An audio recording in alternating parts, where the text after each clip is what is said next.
Hello and welcome to a new video. Today we're going to take a look at an insanely strong team. You're going to see every single battle that I did with this team here as well today, and we climbed up an insane amount of elo. So if you're into this type of videos, feel free to leave a like and subscribe. But today we're going to have a team around the Shadow Jumpluff. If you follow this channel for a little bit longer already, and if you don't, feel free to follow, we're going to have here a team that I showcased last season already. But last season I was running Solar Beam on Jumpluff, which also got me up actually quite high to like leaderboard ranking, which we are also currently in with this team. But it was not really necessary to have Solar Beam on this Pokemon, and so I kind of want to give it a try again now with the nerfed variant of Lantern, with Spark, and also with the move Energy Ball, which is going to give you some better and more reliable coverage, which I definitely enjoyed quite a bit as well. And so today we're going to take a look at this team, and we're going to see as well that the first opponent is going to quit against our Jumpluff, and we can move on to the next opponent. Lovely lead for us. We're going to have a Mantine here against us, and of course I decided to swap out as we can retaliate with our Sableye against the opponent's Annihilate. You can also decide to go into your Jumpluff here. It really depends on what you want to do. Both of them are going to be fine. I like Sableye a little bit more because you can also then just retaliate against everything that is coming back in. For example, now against the Mantine, you take still a hit of like Nice Beam or Water Pulse at the range that we're currently at. We can still go for 2 foul plays most likely here and get them insanely low. You will not be able to do this with a Jumpluff because Jumpluff just takes more hits. And of course I decided to go into the Mantine here because it does make a lot of sense to kind of get rid of the Mantine here if you have a Lantern on your team and you don't really want to align against it. So we're going to be able to align ourselves here, which is even better because look at this, the opponent is going to forfeit again. This is like the thing as well with a Jumpluff. I have to say in today's video, Jumpluff was not really the MVP. What I would say is the MVP is Spark Lantern, which is kind of sad to be fair, because yeah, it is a little bit of a Broguiere Pokemon, but it was like so good. Like this Pokemon is still so strong, even after the potential nerf there of Spark doing less damage. And yes, it is a nerf, but like that's kind of showcased on how overpowered Lantern was before.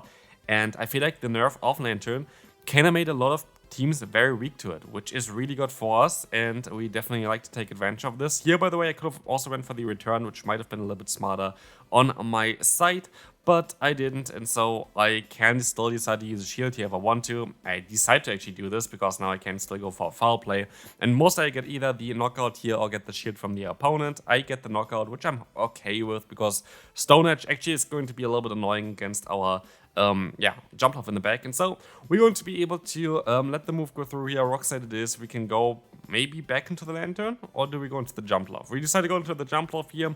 Counter is going to be fine, as they're going to have a Skeleturge in the back. There's going to be a very tricky scenario for us, right? Kinda. Let's take a look at this. We're going to be able to go for one Surf, which is going to force the first shield from the opponent. We can go for another Surf, which is going to force the second shield from the opponent. Now they're kind of in an awkward spot where they have to go for a charge move now, and I still have my Jumpluff, and we have a ton of energy. And this is a crazy thing about Aerial Ace Jumpluff. I like it so much more than Acrobatics. Like I have to say, like it is so much better than Acrobatics in my opinion. We're just gonna get there so much faster. It is so nice to have this move on this Pokemon. It's so overpowered to be fair, and so we can easily win this battle as the opponent forfeits again. So 3 for 3 forfeits against Jumpluff for this video so far, which is going to be great. What is not going to be great is this kind of scenario here. I could have played out the lead, I guess, but I guess it's kind of okay, because we're gonna get out the Mandibuzz now, which we did not want to face with our Jumpluff. And so it is actually a little bit better than you might expect. Yeah, we're gonna be in a very tough spot here. And maybe I could have went for the foul play as well to put them more into Spark down range, which I should have done. But it is what it is. We're gonna still be able to go back into our Lantern and get a million energy, which is going to be quite cool. You know what's also going to be quite cool? I think at least it's going to be quite cool. We're going to see it a little bit later here. We're going to be able to go for the full farm down against the Mandibuzz. Spark is still going to be able to do that. Here, usually, like you would have been able to farm them down earlier on, which would have been great for us, but it is what it is. We just cannot add the extra Spark damage on it anymore, which is good though. Like it is a great change from the Antec. Thankfully, they finally did this. I suggested this from the beginning, basically, for Lantern. But yeah, we're gonna swap onto the Jumpluff, and now we can be in a little bit of a tough spot because a lot of times Deoxys is paired with a Dugong, and that's kind of what I mean is kind of cool at Yurong. I know it's just such a, I don't know, old joke or whatever. But yeah, Yurong, very cool, just not for me because Jumpluff does not really appreciate it. But you know what Yurong does not appreciate? It's going to be the shield here that's coming up. Because like this, we can hopefully go for the aerial ace spam. And we might still have a chance with that. We actually missed a bubble here, which is kind of hilarious, which doesn't matter because the opponent goes for another charge move. Now it's down to our lantern. Can we go for the full farm down? Wait a minute, why did the opponent go for a drill run there? This does not make sense. I think they just predicted me swapping out. And with this, we can go for a surf here. We didn't even have to go for that because I would have been able to farm down with my other Pokemon anyway. And we have to go for the energy ball. Is this going to be enough to knock out the opponent's Deoxys? Let's find out. Boom. It is not, but one more fast move is, and we can move on to the next one. What a lovely lead here. Let's see how we can screw this up. It's going to be a Gligar swapping, and that's actually kind of okay for me. I can go for the Surf. I like when they use a shield here, but they don't always do that. Why do I like if they go for a shield? Because then you can return with a Sableye and actually do kind of more damage with that, which is kind of hilarious here. I just had to go for the dig. I just had to go for the shield. The opponent goes for the dig. We're going to be able to let the next move go through from the opponent as well. It's going to be the dig there as well. So I went for my charge move a little bit earlier. This was for sure a mistake by me, like I have to say, definitely a mistake. But yeah, we're going to be a shield down now. The opponent can go for the full farm down. I decided to go for a return, which is a little bit risky, and it does not work out. And I really screw up this battle here. Like honestly, like there is not really a lot that I can say other than this is kind of sad and silly by me because there was so much I could have done which would have been better. Go for the foul play before the opponent gets to another dig. It would have been a way of dealing with the Pokemon a little bit easier, having a little bit more health, not allowing the opponent to farm it down. Then, yeah, like it's just like honestly very, very badly played by me. And so I think I'm going to not win this battle either because I can only go for the aerial ace and the opponent should know this and no shield this one. But they use a shield, so maybe there's still a way of me winning this battle. It would be kind of not deserving here for sure because there was so much I could have done better. Like, there was so much I could have done better. We're going to see the Clodsire taking the hit like it's nothing. Like, Clodsire is actually quite a strong Pokemon in the current meta. And the opponent actually gives me a chance of winning this battle by going to the Feraligatr, but they caught the move with it even though I overfarmed. So, great play by the opponent. I literally just screwed up the battle myself. Yeah. This is going to be double Hydro Cannon. They have definitely enough energy for it. And so, sadly, this is going to be a loss for me. My own fault, like not the team fault. Could have won this one. Could have been even better, but let's move on to the next opponent. Annihilate in the lead. I usually like to swap out straight away because you still do super effective damage with your Shadow Claw. This is just a Night Slash. There's no real reason for you to use a shield here. Night Slash gonna get me low, and they have a Bastion in the back. Oh, that's happy for me, because look at this, what we have in the back. We're going to have a Jumpluff in the back, and a Jumpluff does not appreciate a Bastion. And so, while I can go for the full farm down, I should hopefully still be able to go for 3 foul plays to put them into a range where our Lantern can go for the full farm down, as Bastion is not really the most threatening Pokemon in terms of the damage output of it. I guess, yeah, with Smackdown against our Sableye, it is going to be enough to farm us down, but look at the damage that just one stone is going to do here. It's not a lot, like it's honestly not a lot, and so we can even take another one, and I just decided to go for the full farm down, prioritizing the energy on my Pokemon compared to the health on my Pokemon, and I feel like it might be the right call. Let's see if this is going to be actually the right call. They're going to still have another Dugong in the back, of course. Like, this is a team that was kind of popularized last season already and was a very strong one. Of course, this season isn't kind of similar to last season as well, so a lot of people are running kind of similar teams, which does make sense. Again, not a lot changed. Like, we have what? We have the like Typhlosion new, and that's basically it. Like, honestly, there's no real other change. And so, yeah, we're going to be able to use a shield here. There's not a lot that I can do here. I can try to go for the next energy ball and try to knock them out with it. Let's see if this is gonna work out. It does work out, but like, what am I supposed to do now? Like, I have to hit the Thunderbolt. I know that they have some energy stored already, and so sadly this is going to be a win. Maybe. Let's find out. It is going to be a win. We can move on to the next opponent. Did I get you with that? I don't know, but let's take a look here at the next opponent. Having a horrible lead for us, it's going to be the Lickitung. Yeah, like, you can play this one out. It was definitely a matchup, I think, that was better last season, where Spark was not nerfed because he would have put them into farmland range, or like into on foul play range basically here after one Thunderbolt, which is not the case anymore. And so we decided to use a shield against the Power Whip, and I make a huge mistake here by not going for the return. A return would have helped me because return would have knocked them out. It is a little bit of a gamble to go for a return, but it would have been a smarter choice to do, because foul play is not enough, and they can go for a Power Whip, and they are still in a range where I have to go for another charge move, and they're in a range as well where they kind of want to align themselves. And so they decide to use a shield. I have no real option to other than letting this move go through. And so I am in quite a tough spot. They perfectly farm me down just before I would get to a charge move.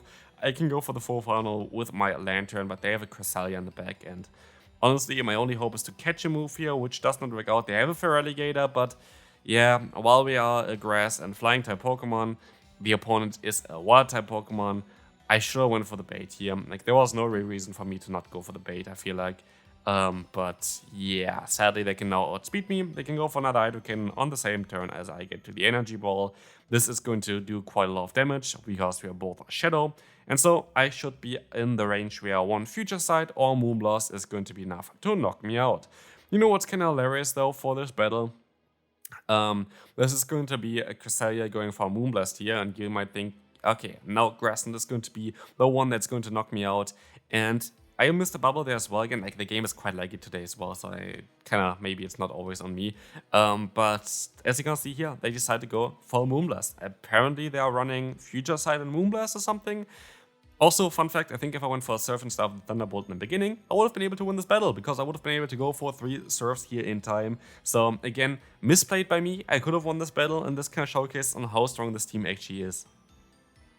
Because this is very likely a better matchup for me. We still have a LilyKatchum here, which is going to be, again, quite annoying. Again, we can go for the Thunderbolt, and again, you might want to even stay in here now, because since the nerf to it, it's a little bit trickier to play it out. But oh, look at this, we're going to have Nazumroll here. What a lovely guest, because this Pokemon is something that we can take major advantage of, because we can just go for that return, knock them kinda low with that, as they're going to knock me out with the next move. Also, I actually kind of like getting rid of the Azumarill here. While we have a Grass type in the back, having a Grass type against a Pokemon that usually has Ice Beam is kind of awkward as like a Grass Flying type Pokemon. Well, yes, we would survive an Ice Beam on our Jumpluff. We survive with like, I don't know, like 30% health left, and it's not really ideal. So I'm kind of happy about how everything kind of turned out here, as I can go for a charge move.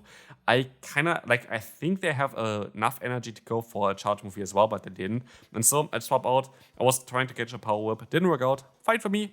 Look at this, Aerial Ace is going to be quite some threat for the opponent. This is the cool thing about Aerial Ace, it's just the spamminess. Like, spamminess is so important nowadays meta that having Aerial Ace here like this is just quite nice. We're gonna be able to go for the Energy Ball next, get the knockout against them, and now it's down to LilyKatchum with next to no HP against a Jumpluff, against a Lantern. I have Aerial Ace spam. There is nothing the opponent can do. We can easily survive one Body Slam from the opponent. They know this as well and forfeit basically the game with that. Oh, look at this. What did you do against a Gligan lead? This is going to be so horrible, right? Kinda. It is still kinda okay because they can go for that Surf, and you kinda really want to get the damage in. Why do you want to get the damage in? Because you can also try to catch a Dig like I did here. But basically, with this Aerial Ace and like Fairy Wind damage and stuff like this is going to add up as well, enough to knock them out eventually. And so I am kinda happy about this. As you can see, the opponent swapping out here into a Lantern. This time around, I decided to go for the CMP tie return, which is going to do quite some lovely damage. As you're gonna see, we're gonna be able to let the move go through from the opponent, which is going to be that Surf, as I can align my Grass type. You might think, this is great, right? Kinda. I don't know, it's not really that great because they can go for the Thunderbolt. I don't have, like, an Aerial Ace does not do enough damage before I get, like, the little bit of damage off against them still, because it's resisted damage here coming through. But I guess, yeah, we still have a lot of energy. So hopefully that energy is going to help us, right? No, I don't think we're right. But anyway, we have the Gligar coming back in here. Skarmory going to be a tough one to deal with later on, but the Surf is going to get the shield from the opponent, and my only play is to let the move go through. Hope it's an Aerial Ace. That's not an Aerial Ace, but I can still go for a Surf here on a CMP tie, which is going to be great because that's an Aerial Ace now, and I can, oh wait, that's not in CMP Titan, so I can still even go for the full farm down, and this is going to be kind of nice, because now we can actually get a ton of energy. The Thackery doesn't have any energy yet, and so Thunderbolt is going to connect. It is not going to do enough damage, but it's going to put them low. And I make a mistake, because I did not think that this was on this side. I thought here would be the Aerial Ace, and so Energy Ball is a double resisted move, Aerial Ace is a single resisted move. It does not make too much sense to go for the Energy Ball, but I think in this case it was not really a problem, because we can fully farm them down and win this battle. A final battle for today. Look at this lovely lead for our team here in general, as a Registeel is gonna approach. Now, this is not as ideal, but we can go for the bait here with the Surf, and what a bait this was. We're gonna see here the opponent using a shield, which is quite nice for us, as we can now go ahead and let the move go through and swap out into our Sableye. Issue is here, there's still a Poliwrath lurking in the back, and it's very likely that they're going to be able to swap out eventually. So our hope is that I can get enough energy here now to maybe go for another charge move later on, and hopefully going to be able to turn down the switch clock. This will never happen. If you take a look on the right side, the switch clock is around like 30 seconds in now. So yeah, they can counter me down. Like, there's nothing I can do about it. But you know what I can do is I can go into my Lantern. And the lovely thing about this now is I can take any move. It is all going to be resisted. And I can go for the Surf. Why do I go for the Surf? Because I want to get them low. And I want to keep my Lantern alive. Why do I need my Lantern alive? Because they have a Registeel with Zap Cannon. Being able to debuff me is not really that great if you only have one Pokemon left. Now we have two Pokemon left, and it's an Oranguru in the back. What the hell is this? We can just go ahead and go for that Energy Ball, get the shield, and get even the defense drop onto them. Allow me to use a shield here against whatever they want to go for. It is going to be that Trailblaze. Would be double resisted, but it doesn't matter, as we can go for an Energy Ball and look at that big boom damage, and we can win this battle as the opponent forfeits. So yeah, this team was quite lovely. 2-4-1s with this, and look at the elo I'm at now. This is on the leaderboards for sure, and I see you then. Bye bye.